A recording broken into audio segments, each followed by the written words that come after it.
Faraó. Já falou, a vida das crianças é mais importante. Então eu tenho que preservar a vida das crianças, mesmo que eu tenha que mentir para o Faraó. A mentira continua sendo errada, meu irmão. Não vai passar a ser certa porque foi feita com boa intenção. Continua errada. Só que erro maior seria deixar as crianças morrerem. Então é isso que Deus olha. Você tem Deus no absoluto, que nunca mente. E você tem um ser humano que ele não tem como garantir que nunca mentirá. Mas ele tem sempre que se posicionar do lado daquilo que é o certo. Do lado daquilo que está de acordo com a natureza de Deus. Do lado daquilo que está de acordo com a vontade perfeita de Deus. Que é, por exemplo, a preservação dessas crianças. Né? Então, são situações bem complexas. Se você for, mas o filho não poderia ser mau, e Deus usou o filho dele para mostrar para Faraó. Existe alguém inocente? Jó também é a mesma coisa. O que o Jó tinha, o filho de Jó tinha que matar os filhos de Jó? Você vê uma coisa, existe alguém inocente diante de Deus? Não existe. Todos são pecadores. Então o que acontece? A gente parte da premissa de que todos nós somos como Davi mesmo, deixa escapar isso. Em pecado me gerou minha mãe. Davi foi muito profundo nessa declaração. Todos já nascem pecadores. Agora, existe a questão de você ter a consciência do pecado ou não. Aí, quando você olha para mim e pergunta sobre essa questão do filho de Faraó, de fato, é uma questão muito interessante e muito importante. E ela só pode ser entendida numa perspectiva. Veja, por isso que nenhum de nós tem direito à vida, porque nós não somos o dono da vida. Mas Deus tem direito de vida e morte, porque Ele é o Criador. Então, na perspectiva de que Deus é o Criador de todas as coisas e de que todos os homens são pecadores, e também olhando para outra questão que nós não temos acesso, que eu falei no começo da explicação, a presciência divina. Deus sabe das coisas antes delas acontecerem. E aí você olha para a questão de Faraó. Faraó quem é? Faraó é um rei ímpio. Faraó se acha Deus. Faraó é um escravizador. Faraó cometeu diversos crimes e assassinatos ao longo da história. E o seu filho está indo na mesma linhagem, porque receberá a mesma educação. Receberá a mesma criação. Então, eu não posso tirar a vida e falar, não, então foi dada autorização a mim de tirar a vida do filho dele, porque eu sei que será mal ensinado, mal educado e vai fazer. Não tem poder de vida e morte. Nem de ira. Deus, ele aconselha a não deixar o sol se pôr sobre a tua ira. Nem de vingança, que Deus fala, a mim pertence a vingança. Por quê? Por que a vingança só pertence a Deus? Porque Ele é o autor da vida. Aí olhando para a questão da humanidade, ninguém é inocente, porque todos nascem pecadores. E olhando para a questão dos atributos incomunicáveis, Deus tem a presciência. Então Deus sabe de antemão as coisas que vão acontecer. Ele sabe toda a história do filho de Faraó antes de ele ser gerado. Então a partir daí Deus pode emitir uma sentença por causa do seu poder e autoridade. Ok? Então a questão do filho de Faraó não tem como atribuir injustiça a Deus por causa dessas características. Se fosse eu ou fosse você, a gente ia cair em condenação. Aí da família de Jó. Da família de Jó é o seguinte. Um homem sincero, um homem reto. Então a educação dos filhos deles seria na mesma linhagem de pai. E a questão que você levantou do filho de Jó foi muito boa. É muito boa por quê? Porque eu vou aproveitar ela para trazer dentro dela, incluir dentro dela, todos os filhos de pessoas que servem a Deus. Filhos de homens de Deus e de mulheres de Deus. Tá? Então veja, a pessoa serve a Deus. Então ela vai buscar criar o seu filho em obediência à palavra de Deus, em submissão a Deus. E mesmo assim, não está garantido para esses e para estas que os seus filhos não venham a falecer. Que os seus filhos não venham a morrer. Qual é a diferença de morrer dormindo numa cama ou morrer despedaçado num acidente de carro? Tudo é morte, meu irmão. Fazer por ele e pelos filhos. Muito bem, tá certo. Fazia festa, então já tinha consciência que os filhos estavam às vezes errando, né? Ah, sim. Mas mesmo tirando essa questão, mesmo não, os filhos deles são tudo servos de Deus, são servos e servas de Deus. Então vamos colocar nessa perspectiva para ficar mais difícil ainda. Veja só, colocando nessa perspectiva, ele serve a Deus, os filhos dele servem a Deus. Muito bem. Ah, então se é assim, então Deus não pode tirar a vida deles. Quem disse? A gente às vezes, a gente evita às vezes essa discussão, mas em algum momento a gente tem que chegar nela. Deus é o dono da vida. Se Deus quiser, você instalava o dedo agora e tudo isso aqui deixar de existir. Porque ele é o dono. É que nem eu tenho esse celular aqui. Se eu quiser, eu arrebento ele no chão. E ninguém pode dizer nada. Só para, ó, limpa aí, né? Você sujou, então pega aí seu negócio. Tudo bem, eu paguei. Se eu quiser, eu chego lá fora e piso nele. E arrebento com ele. Outra, Deus é dono da vida de todo mundo. Mas dos meus filhos, não. Então, meu irmão, aí o que acontece? Você pode até não gostar. Ele está de punição de Deus. Você pode até não gostar, mas Deus é o dono da vida. Então, inclusive, os Salmos que diz que a morte dos santos é preciosa aos olhos de Deus. Que, inclusive, eu ouvi o Saião, Luiz Saião, falando sobre isso, eu achei muito bom. Que ele é especialista no hebraico. Ele fala, olha, esse texto aqui não é que Deus tem prazer que morra os servos de Deus. É que Deus tem a vida do servo de Deus como preciosa. Então, quando morre, haverá ali uma atenção de Deus para aquela questão. Deus não vai deixar passar em branco. Deus não vai deixar passar impune. Deus vai falar, não, morreu em que situação? Por quê? Né? Qual foi o caso? Haverá juízo, haverá punição de um responsável. Ou então foi uma decisão de Deus. Agora, veja, o filho de Davi, por exemplo, depois que Davi se relaciona com Batseba, ele engravida, o primeiro filho morre. E ele ora muito para que o filho não morra. Mas o filho definitivamente morreu e ele saiu do seu luto e foi comer, se lavar e seguir a vida. As pessoas se espantam com isso. A resposta que ele dá: eu irei a ele, mas ele não virá a mim. Ou seja, a minha vida vai seguir e em algum momento eu vou para o mesmo destino dele. Então, quando Deus permite que a vida de uma criança, ou de um filho, de um servo de Deus, de uma filha de servo de Deus seja ceifada, a única coisa que nós temos que estar verdadeiramente preocupados é se ele ou se ela foram devidamente alertados sobre a necessidade de estar em comunhão com Deus, porque o seu destino serão mansões celestiais. Agora, a vida na terra é transitória, é uma sombra que passa. Ninguém está enganado em relação a isso. A vida na terra é uma sombra de passa. O homem é como uma flor que de manhã nasce e de tarde já está queimada. Então a gente se apega às vezes nessas coisas e a gente quer tentar de alguma maneira garantir isso aqui, sendo que em momento algum nos foi dada essa garantia. A única garantia que foi dada é: se você for fiel, se você estiver em comunhão, a salvação é garantida por causa de Cristo Jesus, pela porta da graça. Ele garante vida eterna. Agora, a vida aqui, não, se morrer, Deus permitiu, meu irmão. E essa vida aqui é tão interessante diante de Deus. A coisa mais preciosa do universo, que é o Filho dele. E santo, não tinha esse não. Morrer por pecadores. Isso é impressionante. Mas a gente tem que encarar, por mais difícil que seja, a gente tem que encarar essa perspectiva. Aí o que acontece? Como a gente está discutindo isso aqui, isso produz amadurecimento. E chega uma situação da vida, e aí sempre, tomara que vocês nunca provem essa situação amarga, mas talvez uma pessoa lá de vocês vai passar por isso. E quando passar por isso, é inevitável não vir a revolta no coração dela. Por que Deus não livrou? Por que Deus não guardou? E é onde você precisa, com calma, e passando primeiro aquele luto, passando primeiro aquele nervosismo, expor a pessoa essa realidade, que todos foram devidamente avisados, que a vida aqui é uma sombra que passa, que a vida aqui é transitória, passageira, tá certo? É efêmera. Então, a única certeza, a única garantia está em Cristo. Por isso que, olha, a gente ouve essas palavras e não entende a profundidade delas. Ajuntai tesouro no céu. Não tem garantia na terra. A terra está num processo de contaminação, de destruição. Ela tende ao caos, tá certo? O mundo jaz no maligno. E o mundo que ele diz aí é o cosmos, ou seja, o sistema que está aqui. Então veja, as coisas estão caminhando para um definitivo juízo. Então elas não vão melhorar, elas não vão aliviar, elas vão numa progressiva piora até o dia do juízo, tá certo? E os servos de Deus e servas de Deus vão vivendo e sendo fiéis a Deus apesar das circunstâncias, mesmo diante das piores circunstâncias e calamidades. Então, a gente conscientizado disso, a gente amadurece. A gente sabe, eu quero garantir a minha salvação, porque minha vida aqui na terra é uma sombra que passa. Controvérsias, ele traz aqui, tanto no círculo teológico como no filosófico, sempre houve debates acerca da mentira.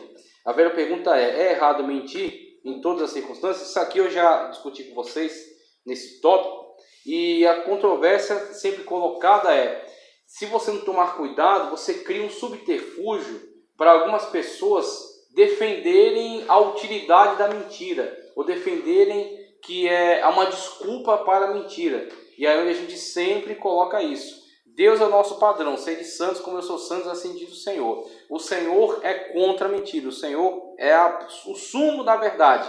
A verdade está fundamentada, está subsidiada, apoiada por Deus. Então veja, nosso posicionamento é sempre antagônico à mentira, uma vez que nós estamos em comunhão com Deus.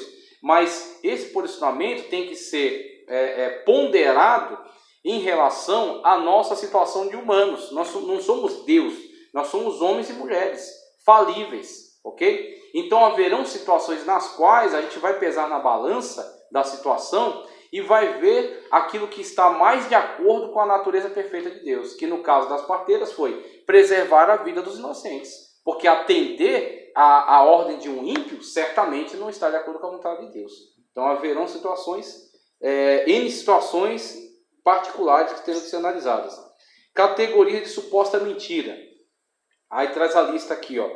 Categoria de suposta mentira. As passagens sobre mentiras na Bíblia não estão todas na mesma categoria. Algumas são realmente mentiras e é onde entra essa gradação, tá certo? Essa necessidade de olhar caso a caso. Não adianta você fazer uma lista e tentar impor para todo mundo. As pessoas estão em situações diferentes, em situações diversas. Outras não, realmente mentiras, e outras não. Algumas parecem que são aprovadas por Deus, outras não. Mas em nenhum caso a Bíblia relata de forma direta a aprovação divina. Agora só uma ressalva aqui. Nunca haverá uma aprovação divina para a mentira. Deus não aprovou a mentira das parteiras, dizendo, não, a partir de agora a mentira se torna um subterfúgio legalizado. A mentira agora foi legalizada, ficou branca. Exatamente, o que acontece? O que Deus viu ali? O que Deus de fato apoiou? Deus apoiou a atitude das parteiras em preservar a vida das crianças. Aí está o apoio divino. A mentira continua sendo mentira. Então, saindo dessa situação, elas não têm carta branca para mentir a partir de agora. Não. Tudo bem, teve essa situação, foi preciso mentir? Tudo bem, eu vou olhar para o bem que você fez. Qual foi o bem que você fez? Preservou as crianças. Mas amanhã, se você tentar usar do subterfúgio da mentira com essa desculpa, você será condenável. Não haverá justificação para essa mentira. Então é a situação na qual a aprovação de Deus não veio sobre a mentira, mas sim sobre o livramento das crianças. A presuntiva mentira de Abraão. Aí é a situação até que a gente discutiu. Ele traz um texto aqui. As parteiras ali eram egípcias? Eram hebreias mesmo.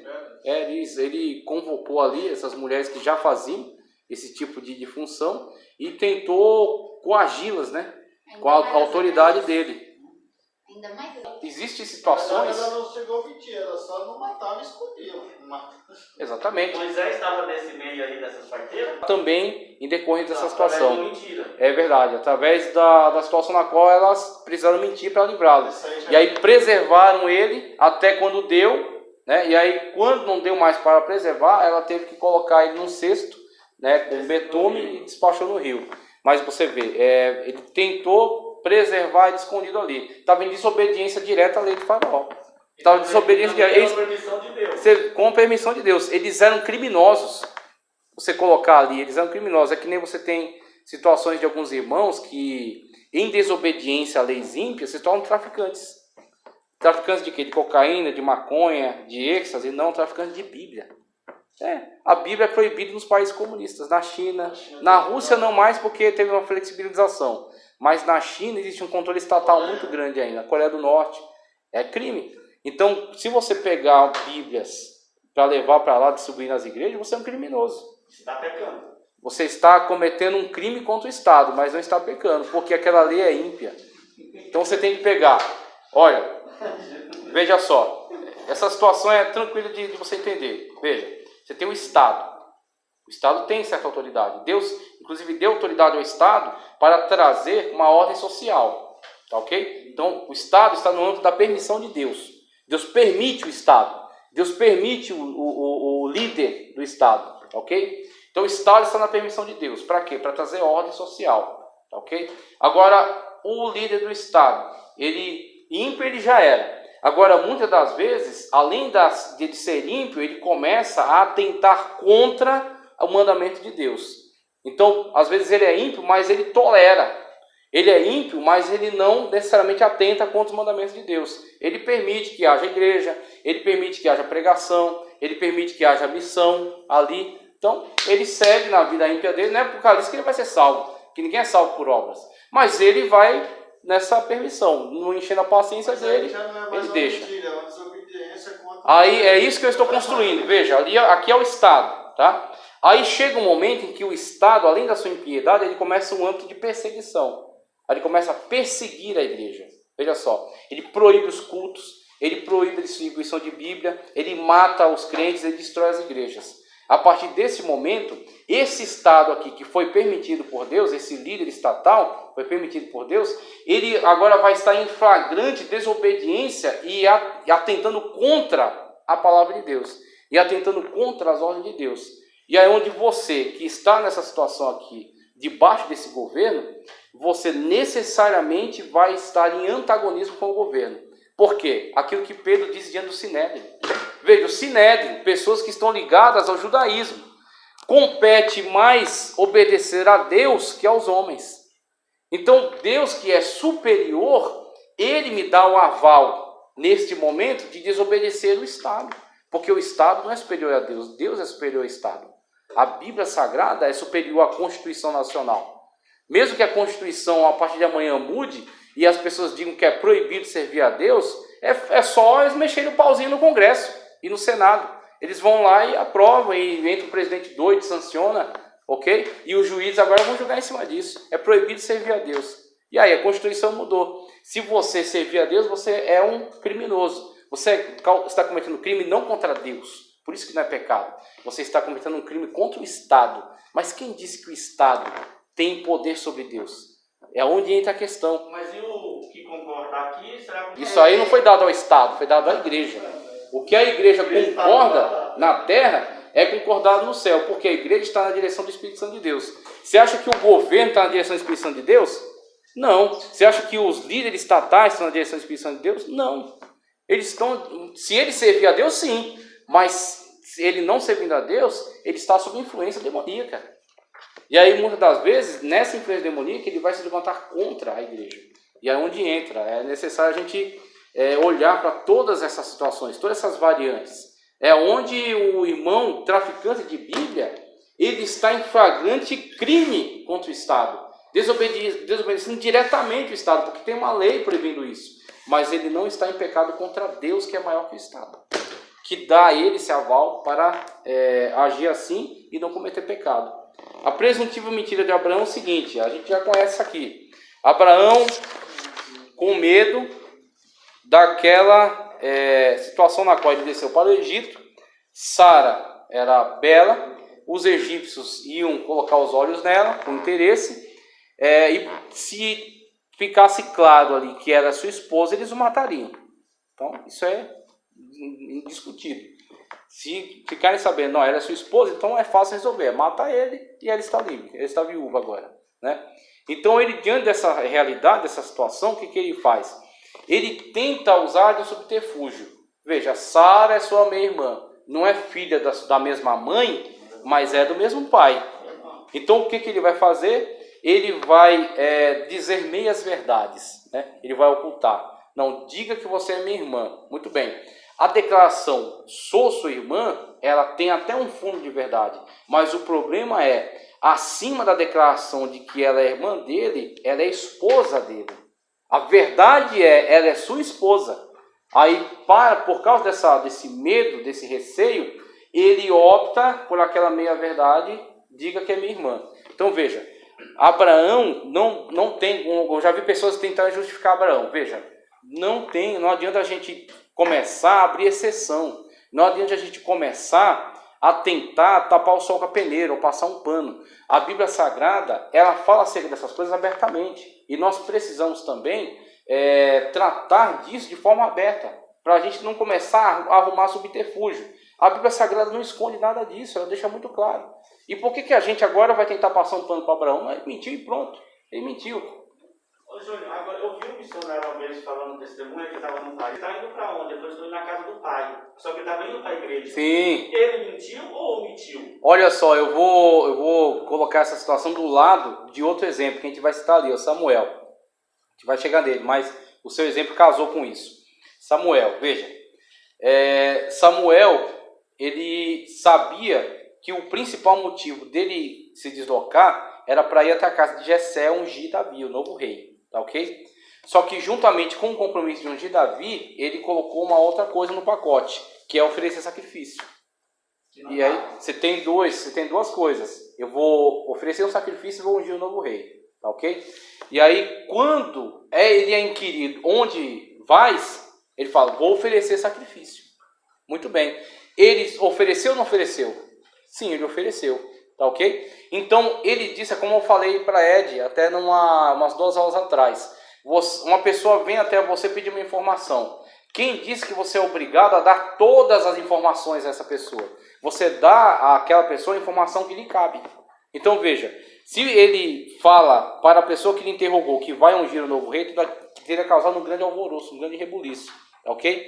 Agora, se ele diz, olha, eu vou oferecer sacrifício, ele não mentiu porque ele de fato ofereceu. Mas o objetivo principal nem era esse, era ungir um rei. Diferentemente de Abraão. Quando Abraão diz é minha irmã, a condição na qual ela é sua irmã é até verdadeira. Só que ela é inferior à condição verdadeira na qual ela é sua esposa, não só sua irmã. Tá ok? Ele mentiu. Ele mentiu por quê? Ele foi coagido a mentir diante de uma ameaça de sua própria vida. A vida é um bem maior. Então ele protegeu ali a sua vida. Né? Ele teve que usar desse subterfúgio para proteger a sua vida. E quando Deus entra na situação, o que Deus vê? Deus vê exatamente esta atitude ímpia dos egípcios, na qual de fato eles tinham a intenção de tirar a vida dele, né, para tomar sua esposa, e Deus intervém exatamente naquilo que Abraão não pode fazer, que é proteger a si mesmo. Abraão estava ali vulnerável. Aí Deus coloca no coração de Faraó, não toqueis no ungido do Senhor. Aí Deus entra com a proteção sobre ele, porque ele de fato estava em risco. O risco da vida dele não era hipotético, era real. O risco desse missionário não era hipotético, era real. Você vê, tanto o missionário estava em risco de vida ali, quanto a igreja para a qual estava se dirigindo. Porque se ele diz, não, eu sou um missionário, estou indo para a igreja, eles iam capturar o missionário, torturá-lo até ele ceder, né, ou torturar até a família dele, até ele ceder e declarar onde está a igreja. E aí, coloca na balança aí, o que é mais pesado, né? Proteger a sua vida que está ali pregando o evangelho e a igreja, ou declarar esta verdade aqui para essas autoridades que estão agindo de uma forma ímpia. Então é necessário pesar, meu amigo, é necessário colocar na balança. Agora, é sempre a coisa que eu coloco para vocês. Existe uma situação na qual a sua vida está em jogo ali, está em risco. A sua vida física, a sua integridade física. E existe uma situação que a sua salvação está em jogo. Aí você tem que ver qual é o nível da pergunta. Até onde essa pergunta vai. Tem pergunta que o interesse é a sua vida ou seus bens. Ah, você chega na pessoa, você acabou de fazer um saque para pagar todos os seus funcionários. Você está com R$1 milhão, tá certo? Na mala. Você vê o ladrão chegando, você esconde em algum lugar. O cara não vê você escondendo. Só pergunta, e aí, você tem dinheiro? E aí? Ele está simplesmente tentando impor sobre você uma situação na qual ele ameaça a sua vida para arrancar um bem. Será que você é obrigado a declarar ali aquela verdade que está sendo tentada arrancar sob a ameaça da sua vida? Então é a situação na qual você tem que pesar, você tem que analisar essas situações caso a caso, ok? E agora pode ser que chegue uma outra situação na qual a pessoa questione, você é cristão? E aí, quando você, lá atrás, você negou que você não tinha dinheiro porque estava escondido, o único interesse era os seus bens, não sua fé. Mas já vem casos que o cara falou que não tem dinheiro mesmo assim. O cara levar embora. Exatamente. O cara levar embora. É uma coisa astuta. Olha o que você disse, está dentro daquilo que Cristo já havia alertado. Sede astuto como as serpentes e simples como as pombas. Né? Você tem que ter astúcia. Você sabe, o cara, ele veio para te assaltar. Se você não tiver nada, ele vai se irar e vai tirar a sua vida. Mesmo o cara falando a verdade. Falando a verdade. Então você tem que despachar alguma coisa ali para ele ir embora. Agora, veja, a situação na qual a pergunta não foi sobre, você tem dinheiro, ou a pergunta foi sobre uma questão dessa que você colocou do missionário, mas a questão foi, você é cristão? Quando a pessoa faz esse tipo de pergunta, o interesse não é mais bens, nem coisas da sua vida, sua integridade física, mas é a sua fé. Aí você estará diante da situação na qual negar é negar Cristo. Assumir é confessar Cristo. Aí existe uma situação que não tem negócio.